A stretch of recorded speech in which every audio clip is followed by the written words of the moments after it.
అనుకునేవాడు ఏమంటే బడా నమ్మకాన్ని మంచి దోస్తున్నాను నిన్ను అనాలి. నేను మనం నమ్మకంగా ఉన్నామా? మనకిచ్చే పనులు నమ్మకంగా ఉన్నామా? మనం నమ్మి అప్పగించిన ద్రవ్యం మీద నమ్మకంగా ఉన్నామా? ఎక్కడ ఇక్కడ అకౌంట్స్ ఆఫీసులో దొర్రరాజు ఉండేవాడు. దొర్రరాజు ఆయన ఎంత నమ్మకస్తుడంటే ఆయన చనిపోతే భక్సింగ్ గారు ఏడ్చాడు. ఆయన సౌందర్యం తీసుకొచ్చానికి ఇద్దరు పట్టుకొని రావాల్సి వచ్చింది. ఎవరికి ఏడవలే భక్సింగ్ గారు, ఎవరికి ఏడవలే, ఏడ్చాడు. ఇలాంటి నమ్మకస్తుడు నాకు దొరకడు, ఏడ్చాడు.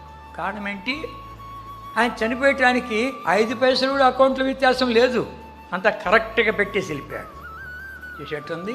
కనుక మనం నమ్మినటువంటి దాంట్లో మనం ఎంతవరకు నమ్మకంగా ఉంటున్నాము, మనం ఎంతవరకు నమ్మకంగా ఉంటున్నాము చూసుకో. దేవా, నేను నమ్మకస్తునిగా ఉండాలి, నేను నమ్మకస్తుని, బలా నమ్మకం మంచి దాసుడా అని నీ ద్వారా నేను అనిపించుకోవాలయ్యా అను. అది కావాల్సింది నమ్మకస్తులు.